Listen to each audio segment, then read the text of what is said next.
State of Cannabis.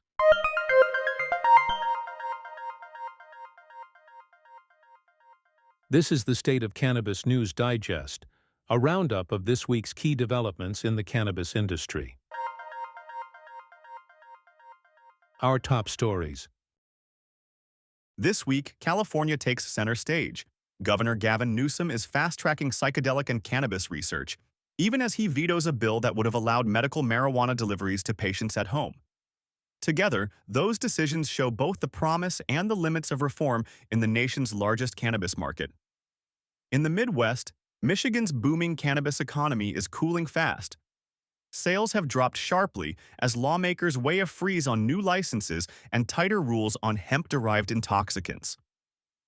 Nearby, Minnesota is testing THC-infused beverages in Target stores, marking the first time a major U.S. retailer steps directly into the cannabis space. Further south, Missouri eyes curbside pickup for dispensaries, while Nebraska faces pushback from voters and veterans over restrictive medical cannabis rules. And in Ohio, lawmakers and judges are reshaping policy on two fronts, updating DUI standards to better reflect science and halting, at least temporarily, a statewide ban on intoxicating hemp. Finally, in Washington, the Trump administration is quietly considering a move that could transform the national landscape: rescheduling marijuana from Schedule I to Schedule III, a shift that could redefine federal drug policy and open the door for broader reform. Stay with us for the full stories. From new research and regulation to the politics shaping the next phase of America's cannabis economy. And now here is the deeper look at the key events in the cannabis world this week. California is once again leading on drug policy.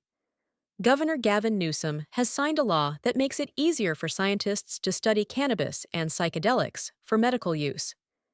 The bill, introduced by Assemblymember Christopher Ward, allows the state's Research Advisory Panel to skip long review meetings and approve studies more quickly, even collaborating remotely. Supporters say the change could speed up critical research on treatments for PTSD, depression, and addiction, conditions that affect many veterans in the state. The move builds on earlier reforms that cleared backlogs in psychedelic research applications and protected confidential data. California has also paused a marijuana tax increase and awarded more than $50 million in community reinvestment grants to support public health and education. Together, these actions reinforce the state's focus on evidence, access, and compassion in shaping drug policy. As other states watch closely, California's new approach may set the pace for a new era of mental health and cannabis research in the United States. Meanwhile, California's medical cannabis patients will have to keep waiting for easier access. Governor Gavin Newsom has vetoed a bill that would have allowed a small number of licensed cannabis businesses to ship medical products directly to patients through common carriers. Assemblymember Patrick Ahrens, who sponsored the bill, said it was designed to help seriously ill patients living far from dispensaries or unable to travel. But Newsom said the plan would be too complex and expensive to manage, with the state's cannabis control system needing a major overhaul. The veto comes as medical cannabis sales in California continue to shrink, down more than 60% since 2021. Advocates say the shift toward adult use products has left patients with fewer options, while costs and taxes remain high. The governor says he's open to finding new ways to improve access, but for now, home shipments of medical marijuana are off the table. The Trump administration is actively weighing a move to reschedule marijuana from Schedule I to Schedule III. A senior White House official described cannabis reform as good politics, and polling cited by the president's team shows large majorities favor either legalization or rescheduling. There is internal debate, with Stephen Miller would oversee any change, even as he remains skeptical, while other Republicans have criticized the idea in public. The administration's drug policy nominee recently avoided a firm position on rescheduling in written responses to senators.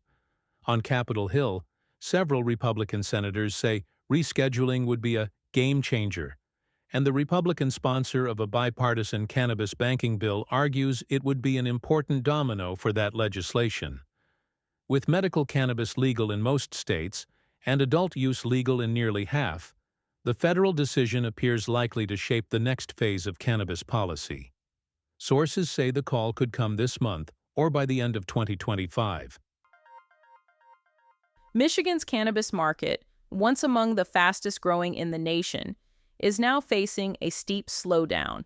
State data show that marijuana sales fell more than 11% from August to September, dropping to about $251 million statewide. That's the sharpest monthly decline in nearly 2 years. The downturn comes just months before Michigan introduces a 24% wholesale cannabis tax in January, a new levy meant to help fund road repairs. Industry leaders say the market is already struggling with too much supply and not enough demand. They warn that the added tax could put more pressure on businesses already operating on thin margins. Despite the slowdown, prices actually rose slightly in September, a rare uptick after 2 years of steady decline. But analysts expect prices to fall again soon, as the fall harvest floods the market with new product. Michigan currently has millions of cannabis plants ready for harvest and over 1 million pounds already in storage, underscoring what many see as an oversaturated market. For medical cannabis patients, the oversupply has meant affordable prices and easy access. But for business owners, it's been a different story, with profit margins shrinking and competition intensifying. Meanwhile, Michigan's lawmakers are preparing to take action.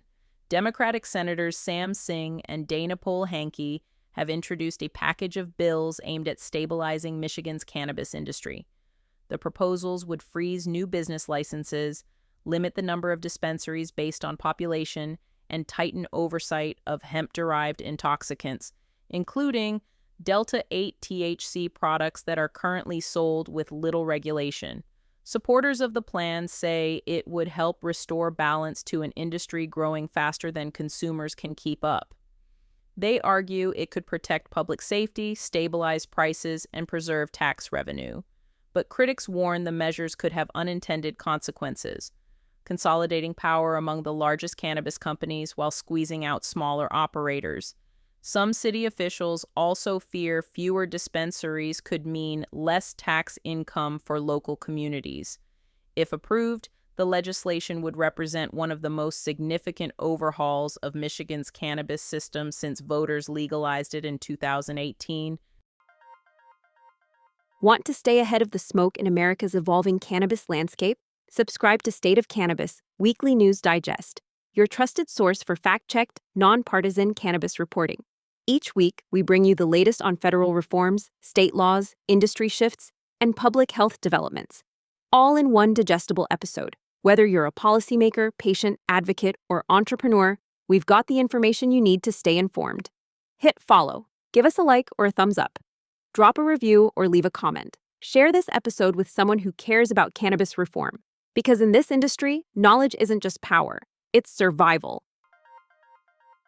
Target has launched a limited test of hemp-derived THC beverages at select Minnesota stores, with products appearing on shelves on October 10th. The drinks were already found at a handful of Minneapolis area locations. The assortment spans brands like Birdie, Can, Surly, Trail Magic, Wild, Wink, and others already compliant with Minnesota's low-potency framework. Minnesota requires buyers to be 21 or older.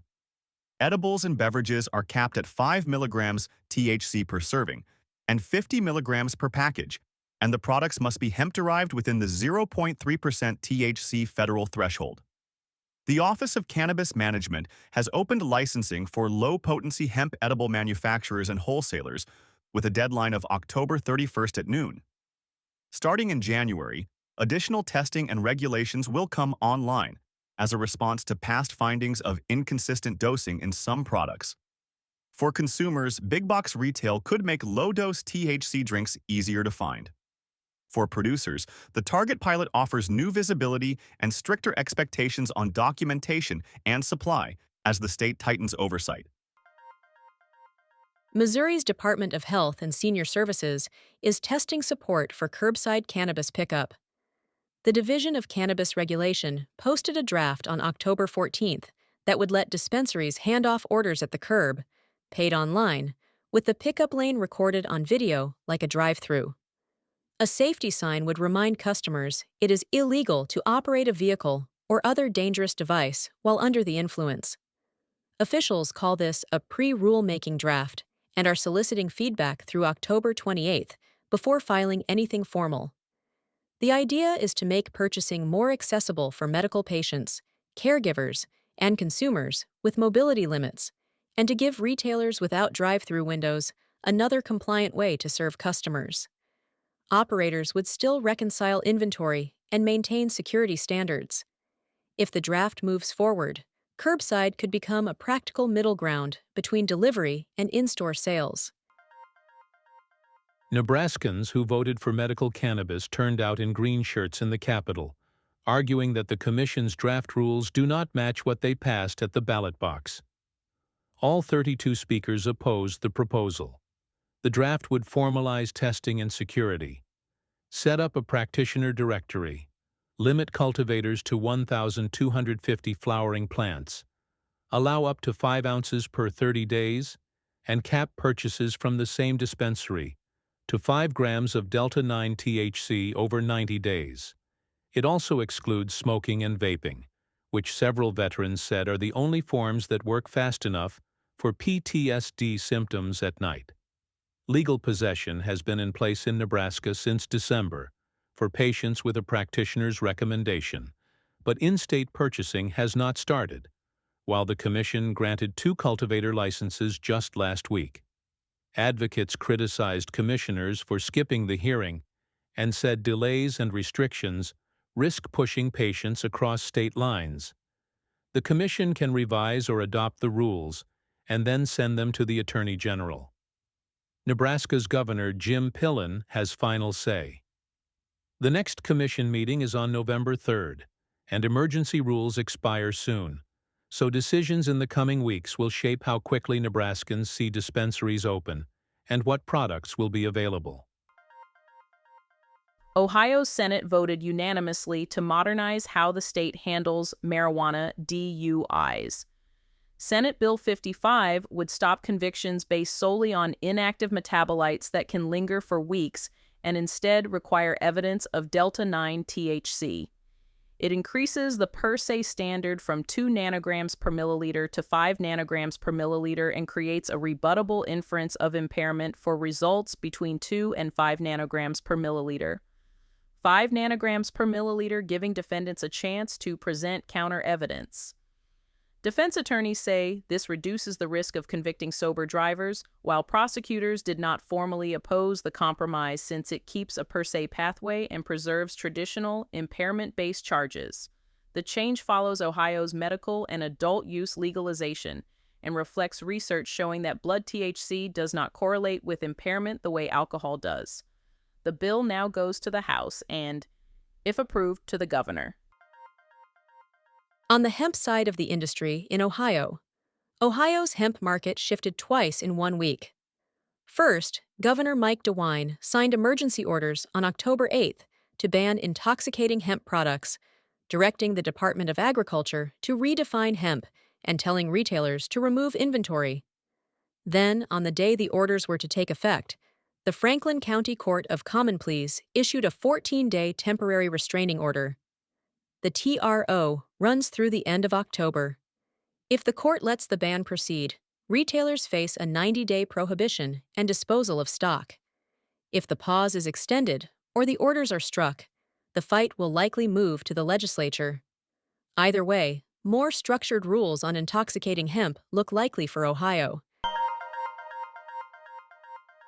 This was the State of Cannabis News Digest, available weekly. You can listen to us on all main podcast platforms. To make sure you don't miss out on the latest updates and in-depth analysis of the cannabis industry, be sure to subscribe to our podcast. By subscribing, you'll get notifications for each new episode, helping you stay informed and ahead in the ever-evolving cannabis market. Join us next Saturday for more insights. Until then, Keep thriving and stay green.